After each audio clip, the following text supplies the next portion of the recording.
We're doing a variety of things for veterans. We have encompassed for ourselves education in post-traumatic stress so that we're fully able to serve the veterans who may have had these kinds of experiences. We're pairing our veterans with volunteers who are veterans as well. And of course, those veterans are coming from certainly the Second World War. There's definitely the older ones that we're seeing in hospice care quite regularly, but also those from Korean War, the Vietnam War, and even the current wars.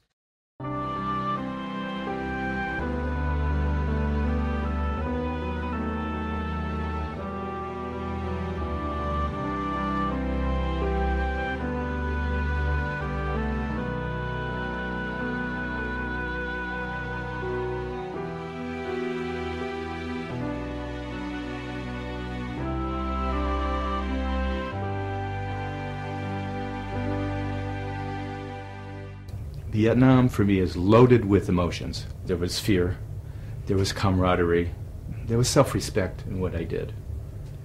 There was sadness for the guys who didn't make it.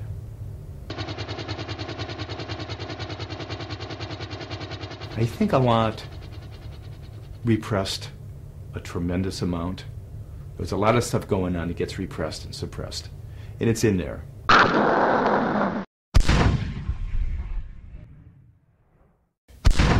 We went down in the South Pacific. We would fire guns all night long, just firing the guns. Now, I couldn't deal with it, I don't think, the things that went on, the things that I saw.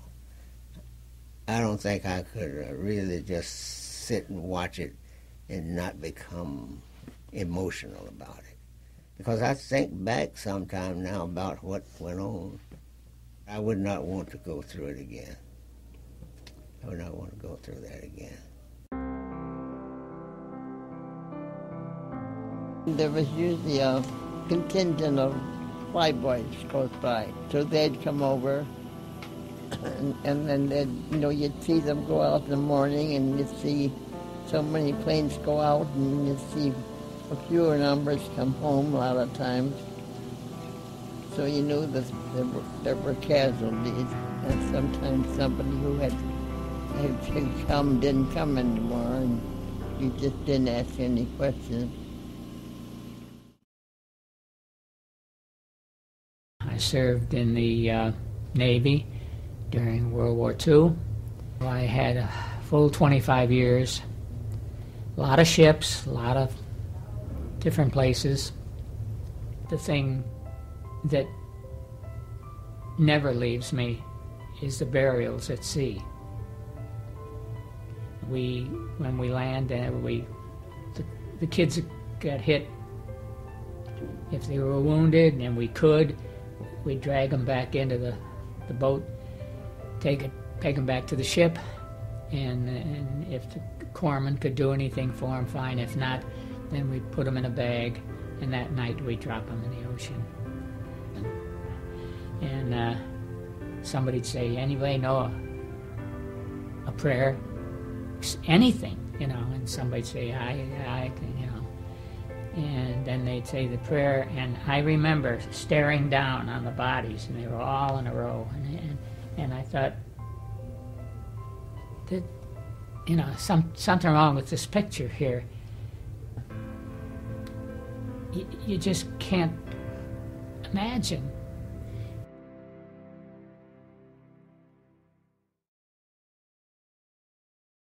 Some of the hospice work is helping patients let go if there's something that they're hanging on to.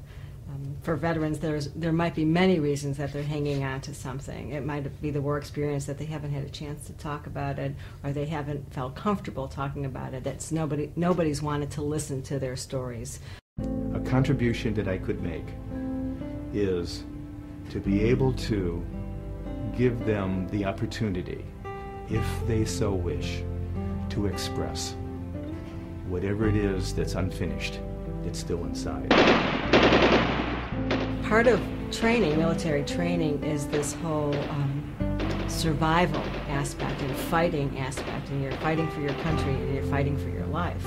And so when it comes to the end of life, when we're talking about letting go of things, it contrary to what a veteran had been trained previously, in which is to fight and not to surrender these feelings, not to let go. There was a bunch of pictures that were taken right after the war, and I looked at all these pictures, and I saw this really strange look on my face. And I said, yeah, I guess I did change. We had a patient who was a Korean War veteran, and he liked to talk about his war experience frequently. He identified himself with this experience. This gentleman had earned a medal and regretted that he had not received the medal. His nurse obtained the medal, and a volunteer dressed in uniform, a volunteer who was a veteran dressed in uniform, and presented the medal to the patient, and he died very peacefully a few hours later.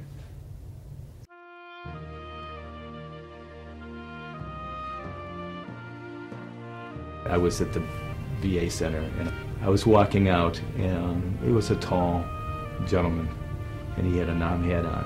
And I said, if I could ask, where were you in country?